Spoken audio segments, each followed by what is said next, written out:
This is CBS Sports HQ. I'm Chris Hassel. We are almost halfway through the last month without football. A new beginning for about 1/4 of every FBS college football team with new head coaches this season, and the last chance for several coaches who may have to win big time this season to avoid losing their job. Our Dennis Dodd putting together his coaching hot seat rankings, as he does before each and every season, and for the last 5 years, 2/3 of the coaches who land at a 4 or a 5 rating have been out of a job after the season. 8 coaches are there this season, including a pair who need to win now or be fired.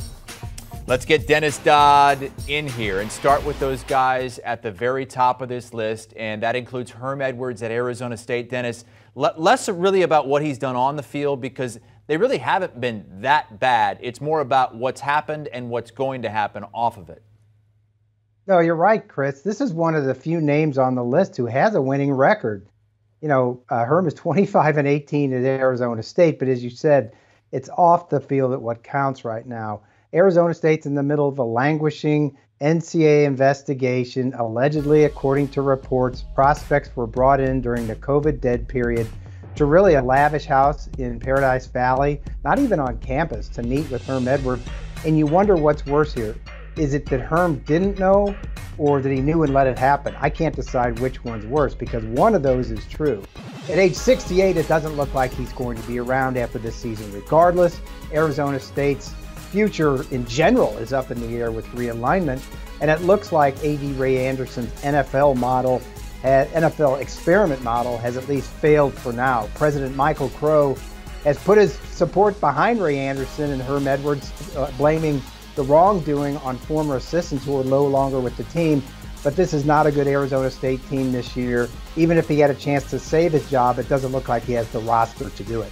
So he's one of 2 coaches getting that high 5 rating, win or be fired. The other one is Scott Frost at Nebraska, a much different boat, because while Herm Edwards doesn't have any losing seasons under his belt at Arizona State, Scott Frost doesn't have any winning seasons.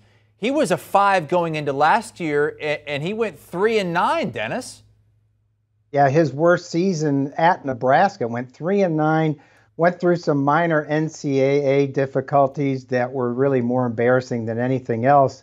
And that, it revealed that AD Trev Alberts is really in charge. And if there is a situation this year where, a coach all but needs a note to say you better win or you're going to be fired, this is it. They've gone through the native son thing.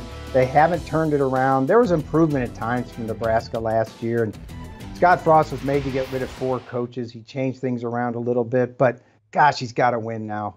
The culture at Nebraska is completely gone. It was gone before he got there, but they've just been cycling through coaches, and you just wonder where the center is at Nebraska.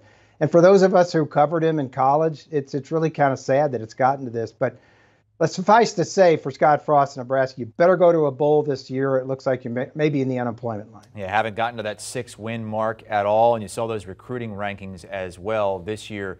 The 41st ranked recruiting class in the country, not good for Nebraska. Let's move a rung down. Those are the 2 guys at the very top, Scott Frost and Herm Edwards. Now to a guy in Bryan Harsin, who almost lost his job after just 1 season at Auburn. Yeah, this is not necessarily a Bryan Harsin thing. It's an Auburn thing. You remember Gus Malzahn? I used to have him on here every year. He'd beaten Nick Saban 3 times, and I used to have him on this list because it's a thing called JABA, just Auburn being Auburn. Bryan Harsin had the audacity to win only 6 games his first year. He almost beat Alabama. And then there was an investigation in the offseason about something that held him hostage, held his reputation up for review for 2 weeks. In February, he eventually retained his job and is now back. But Auburn, again, for a decent guy named Bryan Harsin, is a week-to-week proposition. And this isn't going to end at the beginning of the season. It's not going to end at the end of the season. It's going to be week by week, and that's unfortunate. Good thing for him is that they are home for the first part of that schedule. They get Penn State at home this season, and they don't leave until they have to go to Georgia on October the 8th. Another coach that needs to start improving and might need to put together a good season to survive, Dino Babers at Syracuse. Now, Dennis, is the ACC's precarious situation working against him as well?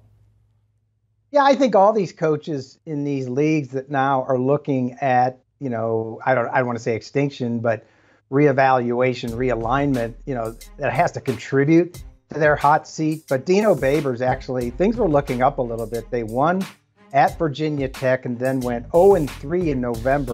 And Syracuse missed a bowl game for the 7th time in 8 years. They did produce an All-American running back named Sean Tucker, so there is sort of a foundation they can build on. But Dino Babers, when he came to Syracuse, was known as one of the top offensive minds, spread option offensive minds in the country.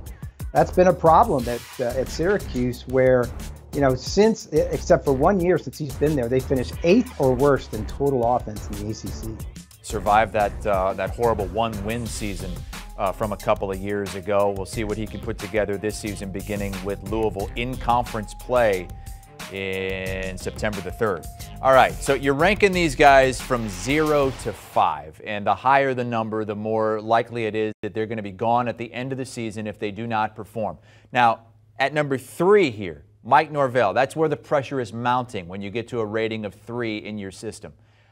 I'm a little bit surprised he's not higher than that, just because of what we've seen Florida State do with some of their former coaches who have not had success. He's 8-13 in his first 2 seasons. Yeah, I couldn't go there quite with the number 4, number 5 for Mike Norvell. Others have who put together this preseason list. But there's a little bit of optimism at Florida State. They did go 5-7. They did beat Miami. The offensive line, which was absolutely horrible, with Willie Taggart, has gotten better. And the work ethic, Mike Norvell is getting praised all over Florida State for what he's done and sticking his nose in it. Again, what the ACC is doing, that might impact FSU's turnaround, and that they got to get it going right now. But I couldn't give him a 4. I think there's a chance he can turn it around. And Florida State, frankly, with the new AD, can't get in that situation Nebraska's been in and just churning through coaches. Willie Taggart was only there 2 years, less than 2 years. You don't want to give it to Mike Norvell. You want to give him a 3rd year to see if he can work out of it, because I think he's a pretty good coach. We'll see. Dennis, you go through the numbers each and every year when you put this together for us at CBSSports.com, and you can see the full list at CBSSports.com. But have you noticed much of a change the last couple of seasons in the number of coaches who are either fired or move on to new jobs? Yeah, once you get past COVID in 2020, you kind of have to throw that one out. But after the 2021 season until right now, Bill Clark just retired because of back problems at UAB. Mm-hmm. 30 coaches. Now, there haven't been that many coaches been fired or left by mutual consent, something like that, since at least 2007. That's as far back as I went, and I couldn't find any more. So that's 15 years. And that 2007 is the year Nick Saban came to Alabama. So this is the most coaching changes since then. There have been 72 overall the last 3 years, so that indicates a lack of patience. 6 schools have changed coaches twice. So that's why you see some hesitancy at places like, maybe Nebraska or Florida State or even Syracuse, because, what's in it for you? You want to at least give a guy a chance. Right. There are 131 schools in FBS play, 30 teams with new head coaches this season. Dennis Dodd with us here on CBS Sports HQ with his coaching hot seat ratings. Cover 3 podcast keeps you current with everything going on in college football, and they're starting to get into win totals as well. The latest episode on the Pac-12 North, a division very volatile right now. You got Oregon and Washington, who are maybe rumored to be going elsewhere eventually. And again, in the Pac-12 this season, if you missed the news, it's not the team with the best record that might end up going to the championship game at the end of the season. It's not the team that finishes first in the division. Not necessarily. They're going to go with the teams that have the higher ranking as well. Do you want a sports network that delivers everything that matters about the game? The highlights, the picks, the instant analysis, no yelling, no fake debates, no politics. Hit the subscribe button and never miss a moment.